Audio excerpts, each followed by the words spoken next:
Hello everybody, what is up? My name is Sir Medieval and today is a fantastic day. Still spinning a little too hard on that one. It's good to see you. That's right folks, I have become a blessed emissary. I've been blessed by bless. Oh my god, I can't even begin to tell you. I was praying every night. You know, I was just like, Odin, All-Father, please grace me with some luck. RNG gods, come and get me. No, seriously though. I'm serious. I was so worried that I put a typo on my email or something. You have no idea. But anyway, I got accepted. Oh my god. So I'm going to that Blessed Emissary event that is going to be in San Fran at the undisclosed hotel location because it's confidential, I imagine. Probably not, but still. Anyway, I do have some questions prepared that I got from my Reddit post that I put on Reddit about 2 weeks ago. Anyway, some of you submitted your questions that you wanted the community to ask the developers. These are some really important questions. So yeah, I'll go ahead and read these and we'll talk about them a little bit. And if I can't find the answers to these, then I'll, if I can't ask people and get answers for them, then I'll try to look. We get specific time slots for when we can stream and, play the game entirely. So I'll see if I can find it. But anyway, here's the first question. Coffee, SEX Katamari, asks, with 60 points, this is important. We need to know if destroying cash shop costumes will yield an item that makes upgrading have a 100% chance of succeeding. Will the cash shop feature pet scrolls, like in other versions, and the pet-related upgrading items? Will the rune system allow offensive runes in every slot and not just weapons? Not so important, but still would like answered. Will skill resets and additional skill trees be exclusive to the cash shop, and how much will they cost respectively? How many character slots are we going to get for free? And how much is every character slot going to cost? Wow, this is a lot, mouthful. What's the maximum amount of characters we can have per account? Will Bless feature Steam regional pricing, changing the price depending on the geographical location of the customer to accommodate their currency value? Please answer with their approximate equivalent in USD and not in Lumina. I think these are very valid concerns for everyone planning on buying Bless Online. So that was the most top up-rated question. That was a mouthful. It's going to take a little while to ask that because that's like 6-7 questions in one. But anyway, next one up. Zarchi with 58 points. Ask about optimization / multi-core use or DX10 or 11 future plans. So yeah, of course we want to know about the optimization. We want the servers to be well. We want those to work out perfectly for us, especially in PvP. You know, we're going to have 100v100s. We're going to have mass PvP going on, so we definitely want to make sure that's working right. Yeah, definitely. Good question. Good question. All right, let's see. Will of these nuts 1 asks, with 27 points. A few weeks ago, you said that you would take trading into consideration. Player trading. What have you decided? Anyway, okay. Great question. Great question. The Frickson said, 16 points.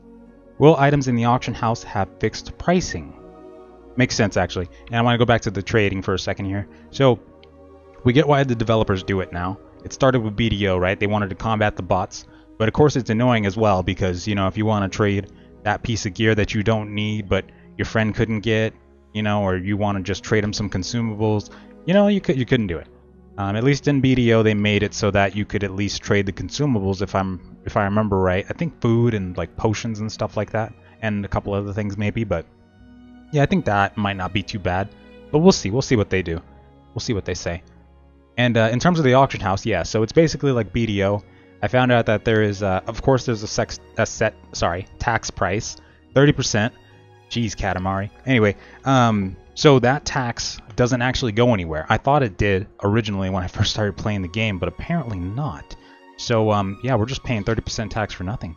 Even the guild that sets, or that owns the capital or whatever, they don't even set the tax. It's just there, which kind of works me the wrong way. But if you're making so much money that you don't know what to do with it, then who cares, right? So anyway, we'll get past that, I'm sure. But, that part is nice, though. I want to know about that, too, if the auction house has fixed pricing that's set by the developers.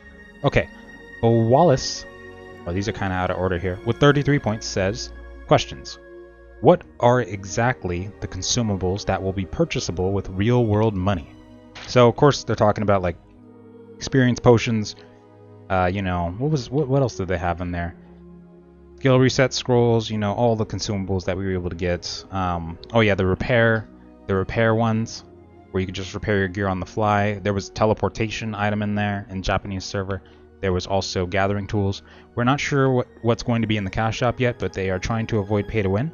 So we will see what happens there, okay? Daihu. Oh wait, no, this is just a reply. Oh wait, no, this is a question. Daihu asks about the new currency types with 3 points. Does it look achievable to buy cash shop stuff with the in-game currencies, converting content tokens into Lumina? Pet related.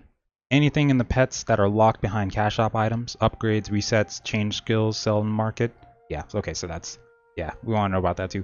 Anything in the cash shop that does resemble premium? If yes, what are the benefits over someone who doesn't have premium status? Of course you want to know that.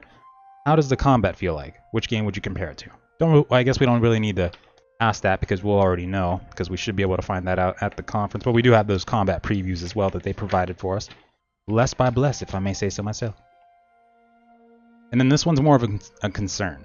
The biggest concern for me is how dedicated the team will be to supporting Bless Online over the next few years. I.e., will they be balancing classes and to make sure each class is fun and has a role in both PvE and PvP?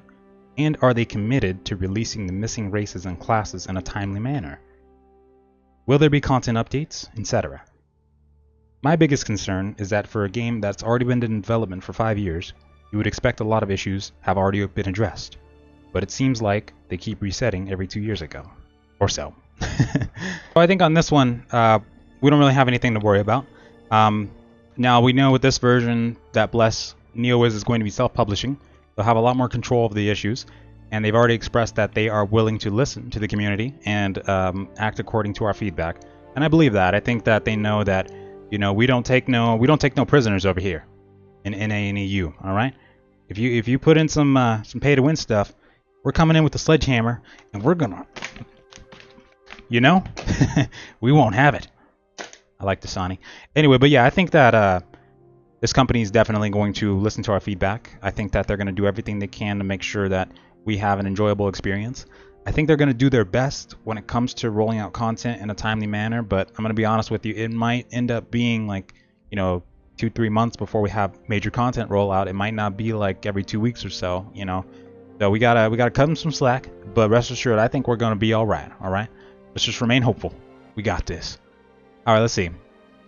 Also, it seems that Berserkers are near mandatory for PvE, but the worst class for PvP. Now, I used to think the same thing, but I don't think this is true anymore, because I've started going into Battlegrounds on my Assassin, and I've started noticing that Berserkers actually fill a major role in PvP. Now, it might not sound good at first, but I'm going to break it down for you. So basically, Berserkers are like the Tryndamirs of Bless Online. They get in there, and they cause as much havoc as they can before they die, and take as many people out before they can before they die. So they take down the mages, the rangers, you know, anybody who's squishy. They AoE just as much as they can, whirlwinds, you name it. Now, the reason for this is because Berserkers have Requiem. Requiem allows them to stay alive for 10 seconds after their health reaches 1. So, that makes you a very, very, very deadly person. So basically, Berserkers are very, very dangerous in PvP. If you get enough of them, and especially if you have healers on them, then they can take a while to go down first off, and they can prove to be a very, you know, deadly player. Because they have Requiem, Berserkers are what you use to push front lines. So the people with more Berserkers might have a better chance of pushing those lines and pushing people back. So no, I think this is untrue. I think that Berserkers are definitely going to be more important for PvP as well. It might not be the most important class, but they will have their spot up there, because you will need Berserkers to push lines, because you might have a lot of people who are scared to push up. Well, Berserkers, they can get in there and kamikaze, and they can take out a lot of people in the process. They can be the difference between pushing that camp or causing a stalemate. So let's see here. Don't worry though, rest assured, I'm sure that'll be fine. And they're also going to have stances for the Berserker as well. There's going to be a defensive stance, so you might be able to incorporate that as one of your stances. And you might even be able to stay up even longer, like maybe even, who knows, almost like 1 or 3/4 of the amount of survivability a Guardian has. Who knows? Next question. Dante asks, with 10 points, will there be a pre-download for people with bad internet? Yeah, you know what? That's a good question. I don't know.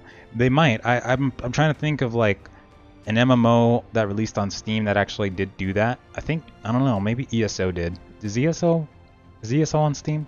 I don't know. I'm sure there's been one at least, but I don't know. That's a long shot. Hopefully they do, though. That'd be pretty cool if they do have that. But we'll have to see, of course. Everyone is a victim with 3 points. In the Japanese version of Blessed, they made it to where you could only queue for PvP at certain times of the day. Will this be in the NA and EU version? I definitely think that it probably will be. And I think the same thing with dungeons too. Like, you'll have the one dungeon a day that you can do, the one raid a week that you can do. Trying to think about it from both sides here. I think they do that so that everybody has a chance of staying in the same league, possibly. I mean, if you're standing there like 18 hours a day grinding on elite mobs, or doing other events like world bosses and whatnot to get your gear and to get your Dragon Balls and whatnot, you're going to be ahead of the curve either way. So it doesn't really matter if it limits your PvE, but of course some people want to PvP all day long, so that's, I guess, when it becomes an issue. So yeah, they probably are going to be doing the same thing with PvP. There's probably going to be set times for like battlegrounds and arenas. That's going to be something to take into account before you pick a server. Like if your time zone's kind of skewed or different, like if you graveyard shift, for instance, you might even be better served by going with an EU server instead of, if the ping's good. We'll have to see, though. We'll find out what happens, though. I'll ask that for sure. Next one. Strange Religion. These names are great. What are some of the short-term milestones after EA? Will there be Oceanic/Australian server? Could you share your thoughts with us on the pros and cons of the revamped combat system? And okay, yeah, we know that part. Don't worry, we'll find that out too. What is the most unique quality of Bless Online that differentiates it from existing MMOs? Ooh, nice question. With Bless's launch imminent, can we get any insight as to why there was as little to no information, and can we expect this trend to continue? Oh my god, that's nice. Wow. Okay, this is fun. With esports playing such an important role in the industry, do you have any plans for Bless to enter the field via arena tournaments or dungeon clears with increasing difficulty or modifiers? Now, I like the idea of that very much. That is awesome. If Bless ever broke into the esports scene, not only would this game get so much freaking hype behind it and just, what's the right word? Traffic? Exposure. There we go. But that would be absolutely amazing for the players, being given the chance to test your skill in PvP and PvE against other players around the world. I can't think of anything better. I'm jealous that World of Warcraft seems like one of the only games that gets to do this when it comes to MMOs. I really hope that more games start to break into this as well. Definitely going to ask that one too. A few questions. How long before Assassin and Mystic will come out after EA launch day? Is there a plan for more races or classes in the future? What will be the level cap at EA launch? What will the upcoming content time frame be? Good one as well. I would think that the Mystic might actually be in there when the game comes out, or like a month or two afterwards. I say this because on March 30th, yeah, there was a Japanese news post stating that the Mystic level 50 content and level 50 content and housing were coming soon, and then floating islands and aerial combat and naval systems were coming soon as well, like they were planned for later down the line. So that was on March 30th, so that leads me to believe, since we're supposed to be getting the content first, we're supposed to be getting the most updated version, that we should at least get level 50 content and whatnot before they do. So I do think that we should be alright there. God, I just realized you can see my Discord. I hope there was nothing bad posted there while I was talking. Okay, anyway. Let's see here. Okay, where are we at? And as for, the content, like how long it'll take to come out, I'm thinking it's probably going to be probably like 2 months, once we get the Mystic and level 50 content. That should hold us over for a while. Then we might be off for like 3-4 months or so before we get the next content update, but we'll ask that as well. Okay, Blue Star Dolphins, we're almost done. Asks, with 7 points, I play in Japan and I can say the UI is beyond terrible. Okay. The interface of the game is so outdated, so old, like 2,400 years old, MMORPG old. It needs to look a bit more modern. There is also one of the concerns that causes people to think the game is outdated in general. Yeah, I can see where you're going with that. So with the Japanese version, of course, it was really big. You could barely, I mean, you couldn't edit the UI. I was really hoping that maybe in the future they would consider adding add-ons into the game or letting us do add-ons kind of thing, let us mod the game, so we could do that ourselves. I think this one is actually going to be solved. Of course, they do have the new UI that kind of looks more modern. I have to take a good look at it actually, because I kind of forgot what it looked like, halfway forgot what it looked like, but I know it looks pretty slim, sleek. It's kind of smaller. It's much smaller actually than the other UI. But we might actually be able to edit our UI and do exactly what you're asking. So we'll find that out as well. And then the last question, what I would like to know by Mr. D Games is, as a lot more of us are waiting, we would like to know the launch date of the game. Okay, yeah, we'll find that out too. And the pricing of the packs, because we are so darn close to the May release. Yeah, of course, that's going to be probably two of the most important questions, but I'm sure we'll find that out at the conference as well. And hopefully they'll tell us the pricing of the packs later on in the week here, because, you know, I know, I'm waiting, you're waiting, everybody's waiting. We got our wallets ready. Where's my wallet? No. We're ready. We're ready. But yeah, I'm sure we'll find that as well. And I just have a couple personal questions to ask them as well. I want to ask them, has there been any major changes to the crafting system? Does the rune system still play a major factor in game? And a while back I stated, of course, that I saw housing, floating islands, air-based mechanics, naval mechanics would be implemented at some point. Is this still a thing? Because I hope it is. How many channels are there going to be? How many servers are there going to be? And I definitely think we need to get confirmation on if it's going to be Amazon server hosting or not. But that's all the questions, folks. I am so excited for this. I cannot freaking wait. I want to thank you all so much for just coming here and watching this today. It gets me so amazingly excited. And I can't wait for Bless to come out. You know, Emissary or not, whether we're bound to or whether we're expected to talk well about the game or not, I just want a game that's going to work. You know, I want an MMO where you can call home.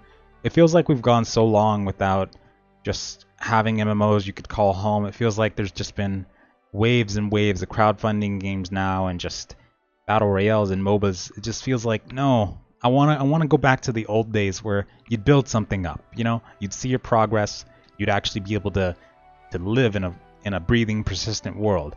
And I want something that's like 75% of the way done, if not fully done. I know we're going into early access, but I'm counting on Bless being a, you know, full-on playable version that you could get at least a few months out of.